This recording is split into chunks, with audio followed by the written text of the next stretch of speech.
This massive billboard in the middle of Beetham Gardens speaks volumes of government's ambitious campaign to clean and beautify Trinidad and Tobago. But the effort started by Prime Minister Persad-bissessar herself as part of the initiative of the People's Partnership first 120 days in office may prove to be even bigger than they imagined. Case in point, just under the billboard, a river flowing from Beetham Gardens choked with mounds of garbage. The main culprit, plastic bottles, which the Prime Minister herself cited as the main factor in recent flooding.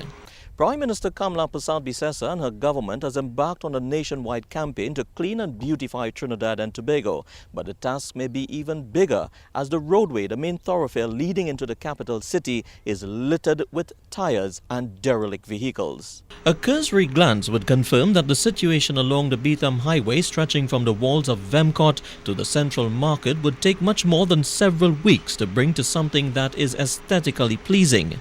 One only has to drive by to see that the main highway out and into Port of Spain is being used as a bottle collection center.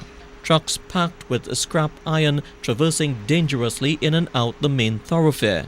But there's more along the main highway, the wanton dispersal of old appliances. This sign, which reads "The UNC will rise," painted on the very wall constructed to provide some form of beautification for the community. Heaps of old tires discarded here in full view of the travelling public, including those in authority. The Ministry of Health's warning that the spread of the Aedes aegypti mosquito is a reality given the rainy period is here, an even more urgent reason to dispatch of those unwanted tires with some sense of urgency. In 2009, prior to the hosting of the Summit of the Americas and Shogam, the then PNM government constructed a berm along the Beetham Highway. Some have argued the wall was constructed to hide what some describe as the eyesore of the Beetham Gardens from the eyes of the international community. Truth is, though, there is a lot of cleaning up to be done, and while the government has officially declared June 27th Clean and Beautify TNT Day, citizens too have a key role to play on a daily basis.